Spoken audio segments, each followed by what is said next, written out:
All right. Hello, everyone, and welcome to the Maverick Podcast. I'm your host, K Money, and I'm here today with Ben the Maker, aka Ben Bowman.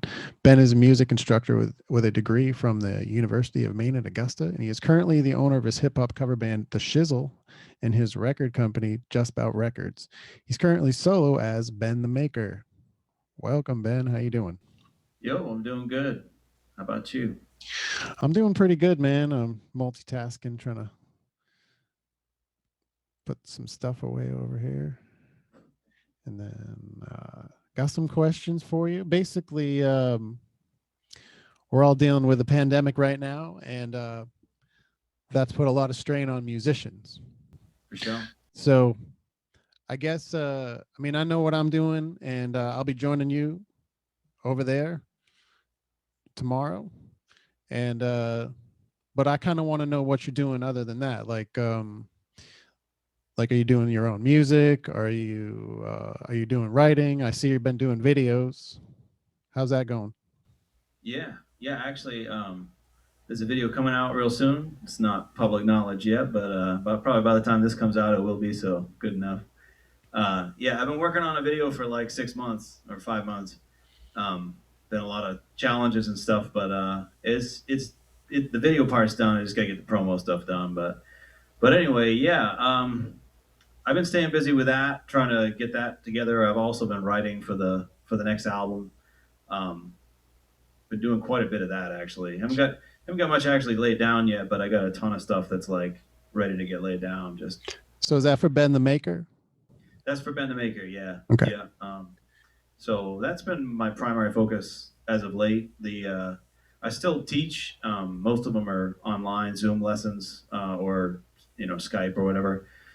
But I do some teaching in person. Our school is one of the few schools that's full time in person, and so I teach a couple classes a week, a couple group classes with the first through third graders, and then fourth through sixth graders. Um, so that's fun, just like general music classes there.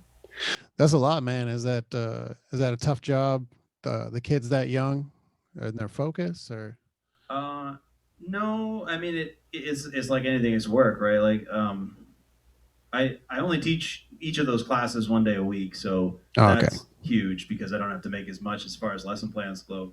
But and also I'm pretty lucky that my employers like give me a pretty long leash to sort of teach what I want. I mean, obviously it needs to be music, but aside from that, they're Right. like get the kids interested in music. So Well, you got to inspire kids. They don't want to do any. They don't want to eat their greens, so to speak. So you got to find something to inspire them. I know. I remember that I used to just find songs that they liked and yeah, try to find something in there that they could play that was simple, whether it was a melody or whatever it might be. Yeah.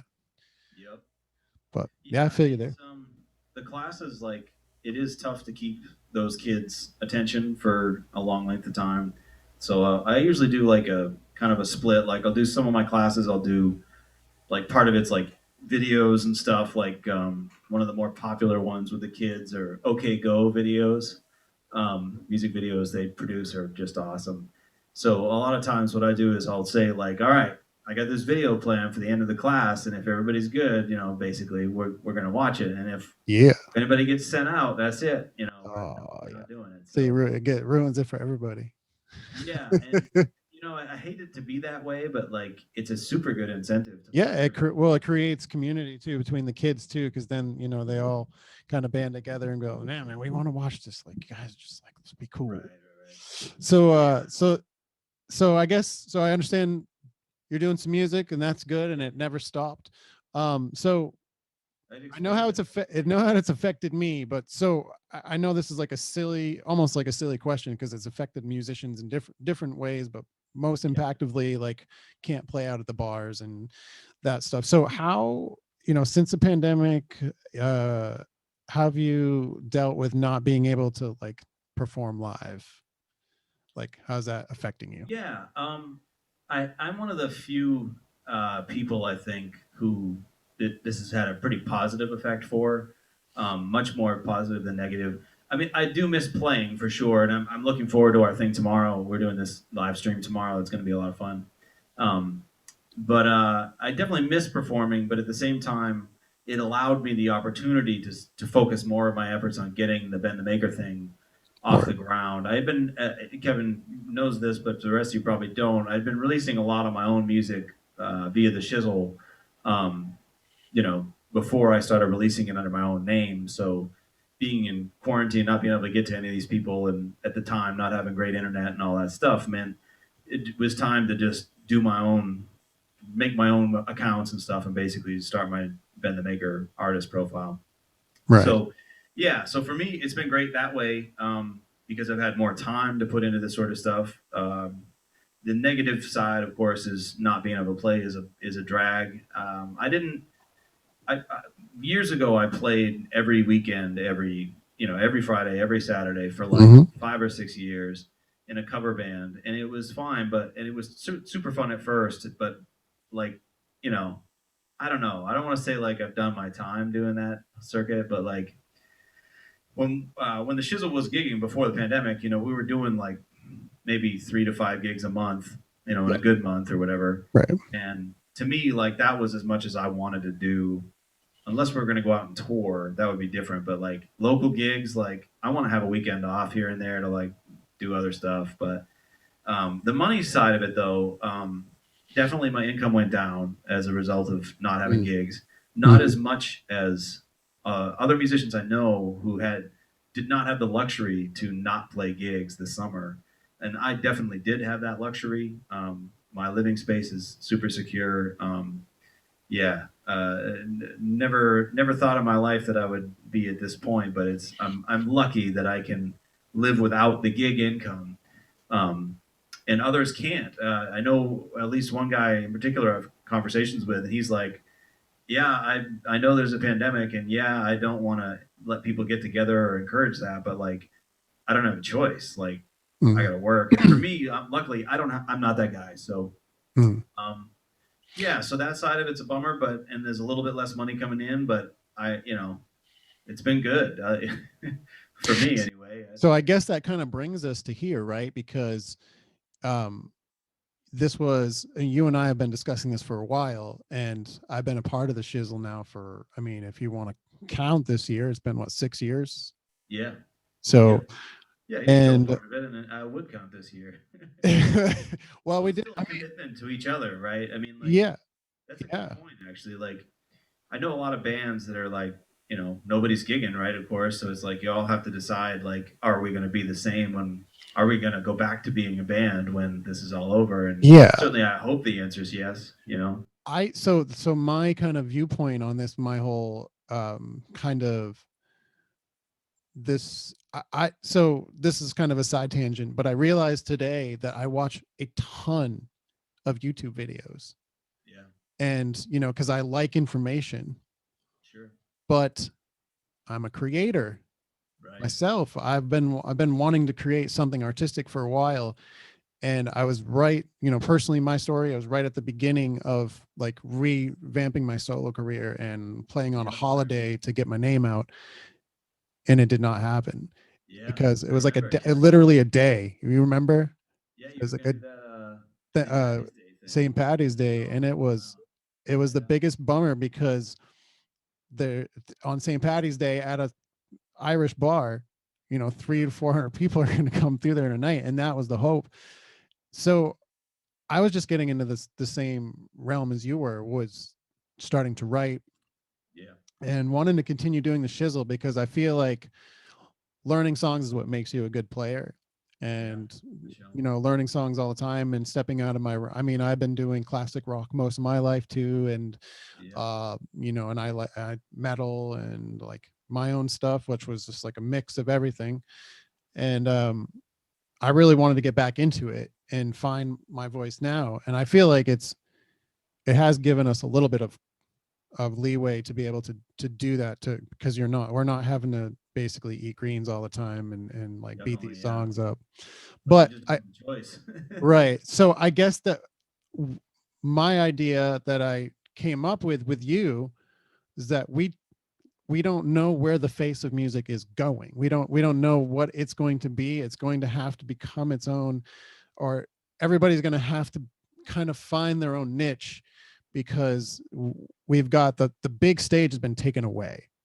That the whole thing, like the advent of like going to the station or going to a big venue like the civic center is like no one's thinking about that right now, so that's it, whether we were in a good position with a vaccine or not, it's still a little bit apprehensive.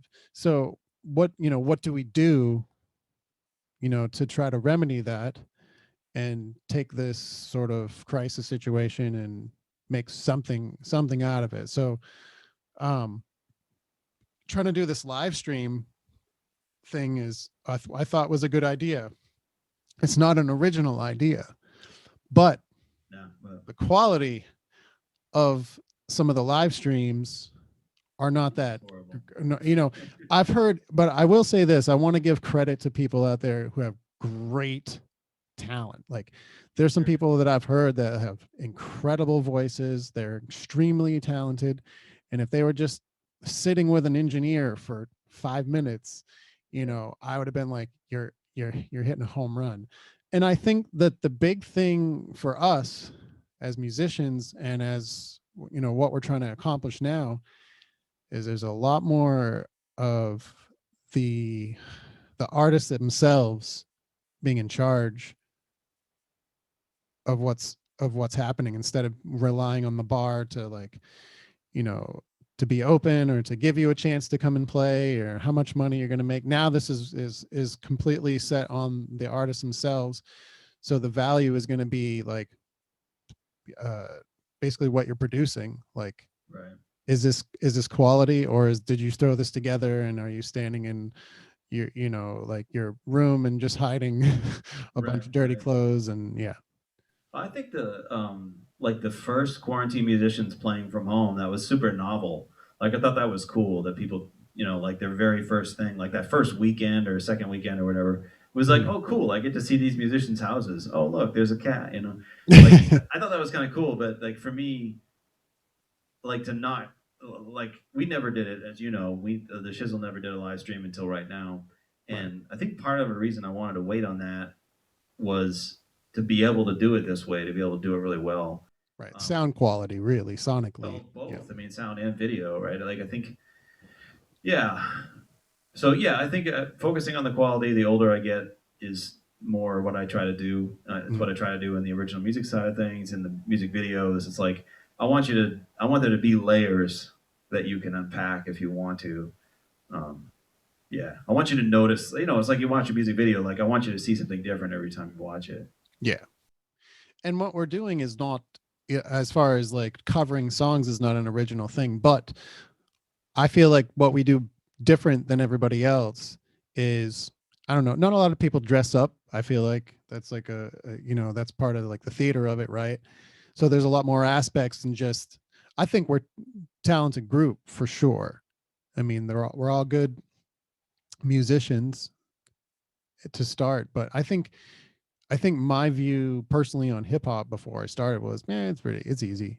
But there's aspects of it that are extremely intricate, like that, that you Yeah, it's a don't even different set think of of. skills. Yeah. So, but I think it's brought me to a different level, Yeah, pushing I would pushing agree. I myself. mean, Yeah. from what I witnessed from your playing and stuff too, I'd say that's true. I think it's done that to all of us. I think like we all underestimated the skill set we were going to need to have, and Mm. and Well, but yeah, what I think what I appreciate about you is that you're willing to kind of push past the boundaries that most bands have, because I feel like a lot of bands that I've been in sort of, excuse me, they tend to go, that song's too hard, let's not do that one, and that to me is that's holding other musicians back. I mean, that's a completely different yeah, yeah, story, I guess, but um yeah, I like the fact that we're like, nah, let's not fudge that. Let's try to get as authentic as possible right, yeah. I mean, yeah. I think it's hard to.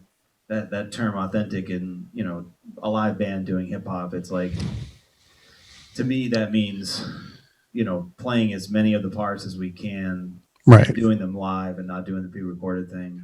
Right. And other people I know, it's a different set of what is authentic to them, but that's what I like for sure. And yeah, I mean, one thing about the challenges, like in general, doing a hard song or like setting up a complicated live stream or whatever, is that I feel like you can practice challenges, right? Like you start small with challenges, and then that when things get more difficult, it's a little bit easier because you've already accomplished that challenge. Well, now you can do this one and this one and this one, Right. and so yeah, so it isn't as hard, I guess, is what I'm saying. Once you like have done a few more challenges before the big one, you know what I mean?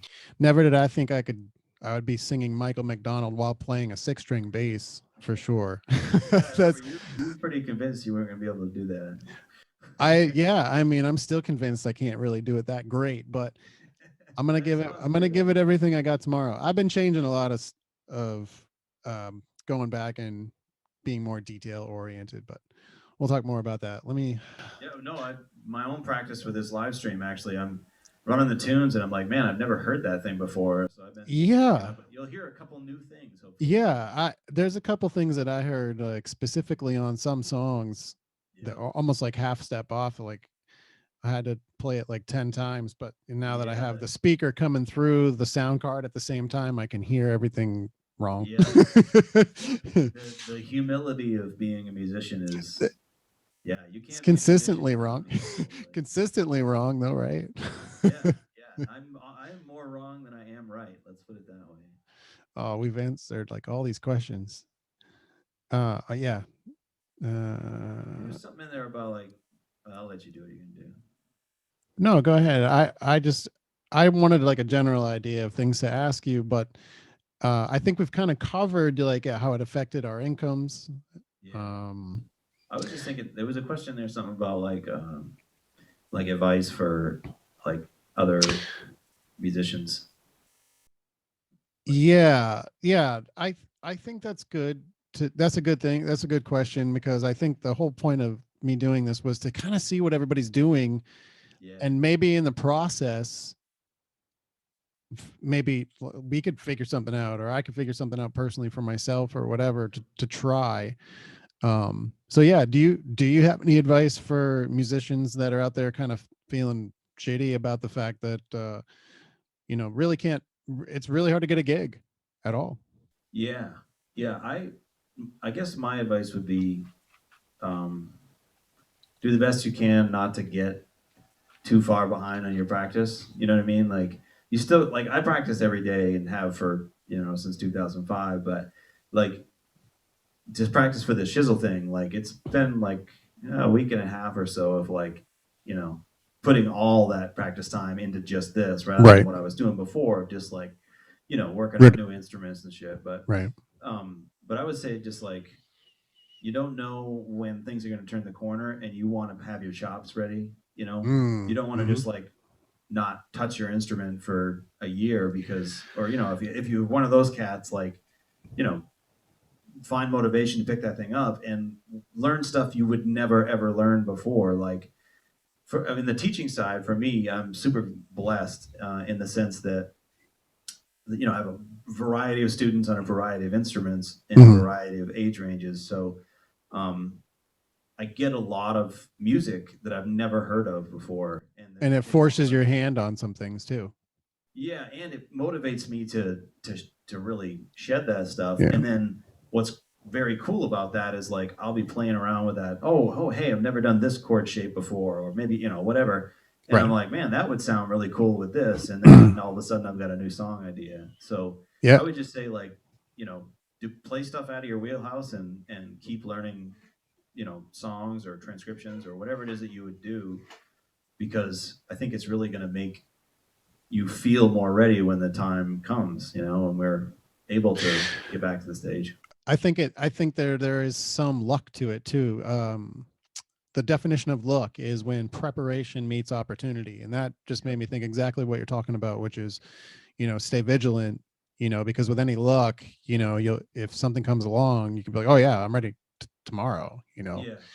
Well, I think And we're going to know, but on the other hand, I think it's going to be, you know, there's going to pass a certain point. I remember I watched a YouTube documentary on pandemics, like what we all did, I'm sure, but they talked about like the clinical end of a pandemic, that is, when people stop getting sick, basically, and mhm, then the or medical end, and then there's the social end. And generally right, speaking, pandemics end socially before they are medically done. So I right, think what's probably going to happen is we're going to get to a threshold of percentage of the population that is um, that is vaccinated, and we're going to be like, for example, I guess what I'm saying is like, so in my situation personally, we live right next door to her parents who are 60s, almost 70. One just turned 70, and so there's always stuff going back and forth and people going back and forth. So we're extremely cautious when we're mm, in public with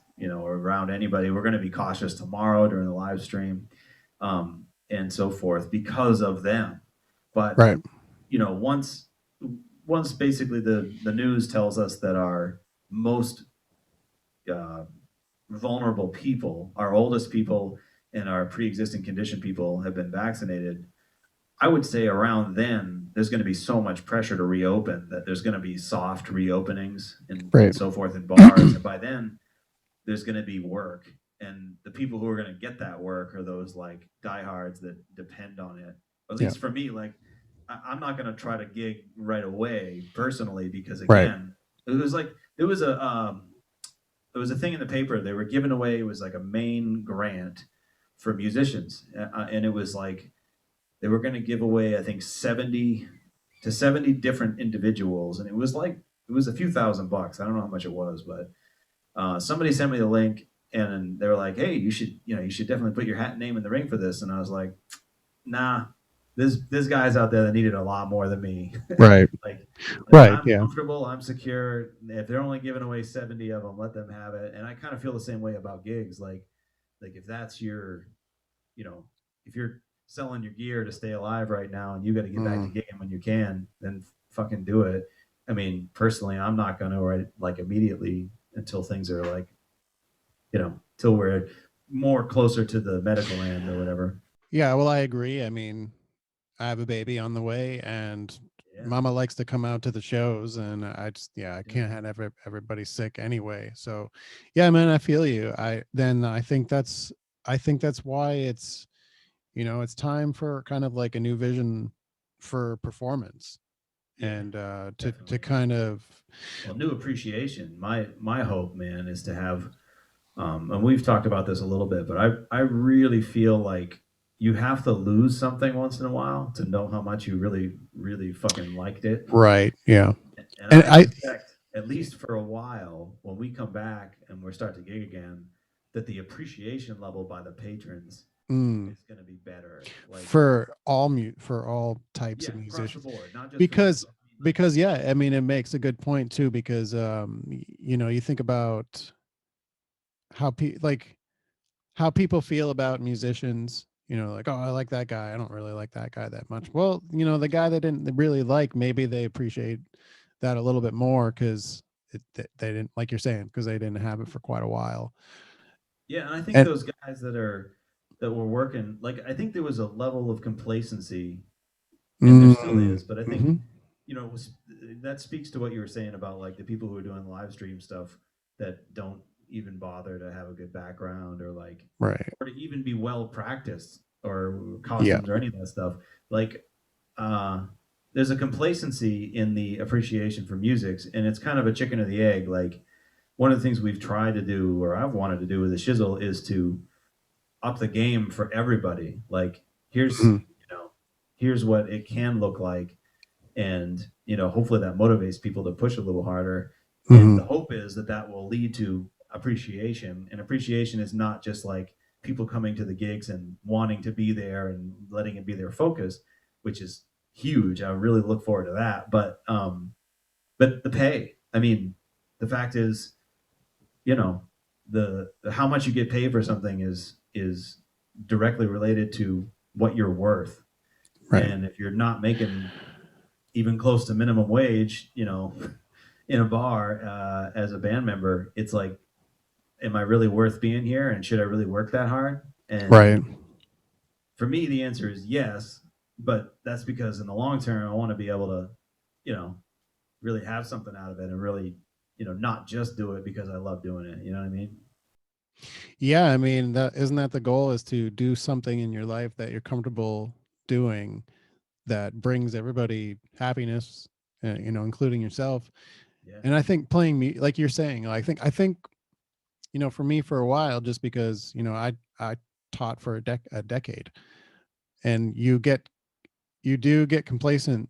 But I think that was where my talent shown the most, because my fundamentals were so solid all the time, because you're just Yeah. doing it all the time. And I think people can get complacent with that too, just like, oh, I'm already at this level, why Right. try? And I think now it's sort of I'm like, already good. Fuck it.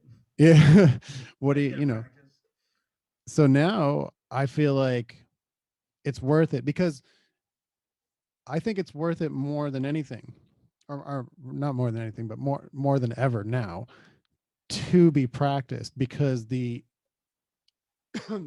potential for viewers is exponential to what it was when you're just gigging at like a local bar or whatever. Maybe on a good night 300 people walk in and out, but they're never there all at the same time. So now Right. you have you exposed yourself to a new audience too, and then you're going to have people going, whoa, whoa, whoa, this is something, this is fun, this looks like something fun to do. And Yeah. I don't want to really release what our future plans are. I want to keep that in the kind of in the cans, so to Yeah. speak. But we've discussed some pretty serious stuff involving the internet, Hmm. and making this more of a thing where we can do this comfortably, until everything sort of, like you said, sort of plateaus, and Yeah. we can get out there Yeah. and do No, our I thing think again, and but then we can do right. both, because this is like, it's not, or maybe just do this. I mean, Well, if I the mean, strain is less. yeah, it is definitely. I mean, to a point, I think there's stress in trying to do anything new, and at some point, this would become super easy too, like just doing the streaming thing. But I think you're right about, like, to me, like, anytime the rules of the game have changed, that means there's opportunity somewhere, like, and there's a big one usually that people haven't figured out yet. Mm. And so maybe the live streaming thing and doing it really well is the way to get 1,000 new fans or whatever. And You know? it's new. It's just like when we think about, like, even like Woodstock was just an idea, Yeah. but it became like the biggest musical performance of all time that everybody remembers. So this could be the next thing, and our future ideas could be maybe the future of music, if pandemics are a normal thing. This is kind of one of my final things I wanted to get to you about. But Yeah. um you know this is something that I think a lot of people, professionals, have talked about, is that we might be entering into this world where there are multiple pandemics, and we're going to have to be extremely careful about mitigations, and maybe we're going to have, our asses might be inside, you know no matter Maybe. what. So your final thoughts, like, do you have any beef with what's been kind of brought down on us, like your personal opinion about um kind of the difference between, because I battled with this too. I mean, I don't mind wearing a mask. Let's get that straight. Wearing a Sure. mask is nothing to me. I Right. don't care. But the this is definitely on a level of, beyond like a flu pandemic. But Do I have any beef? Um, Well, I guess what I'm getting at is the duality of it. So basically, there's been a lot of discussion on whether the mitigations and like the closing up of places is helping, because the inverse is that people aren't getting community. They're not being able to be close to one another. The drug use is up, alcohol use is up, Yeah, suicide is up, all these other things. So I mean, I don't have any stock in the game personally, just because my life is not super affected by this at the moment. So except for going to the grocery store, so I don't have any room to really complain. But yeah, I guess that's what my question is. Like, there is a lot of duality about the shutdowns and inverse yeah, to alcohol use and yeah, yeah, etc. yeah. There's definitely some drawbacks to the mitigations and to the things that leaders have done. Mm, Um, I would say for me personally, I don't have beef because I've been in a lucky position. Thinking about my friends who have to rely on it, there's this argument people make about like well, the good bars are going to close and all that, and it's true we're going to lose some venues, and I know of a couple personally that I saw that closed already. yeah, me too. But the buildings themselves are still going to be there. I Hmm. mean, with the exception of a few places that something happened to or whatever. But like in general, even if there's no bar in there right now, it's likely that if we had a boom in the bar business, which I think is extremely likely, when this is all done, like you're not going to be seeing people at home at all. People are going to be going out to fucking shows, as far as I'm concerned. Yes, you're saying something will be there.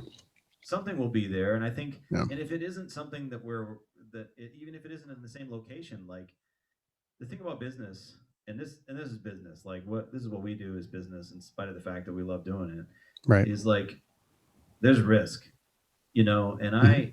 I know at least one bar owner personally that I feel for, and tried to help out as when I can, but like when you get into business and you get successful, it's easy to get comfortable, right? It's like Mhm. easy to be like, whatever, everything's fine.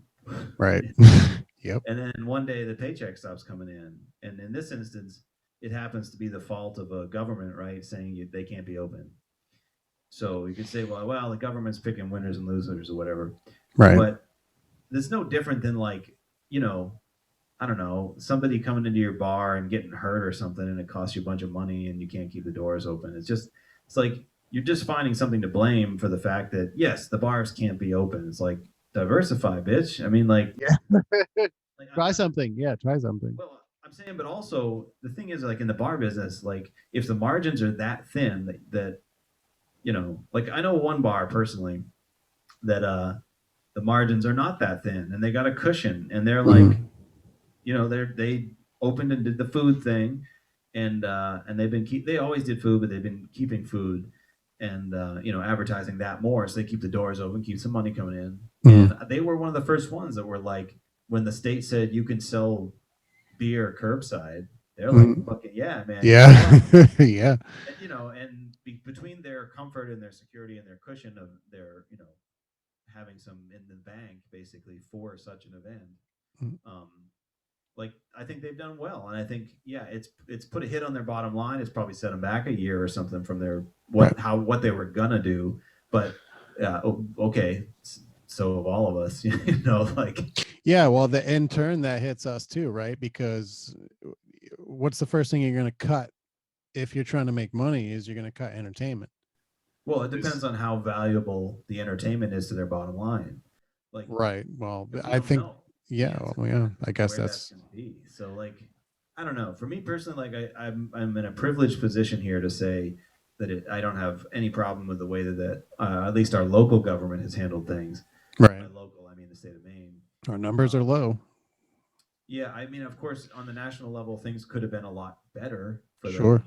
along for 40,000 months. cases out of 1.3 million, which I think that population has not, after the new census comes out, we'll find out a lot of people moved up here, probably more like a couple Yeah, million now, but Maine in general is doing well as far as the United States goes in terms of yeah. cases. The United States, in terms of the rest of the world, is doing fucking Good. horribly. Yeah.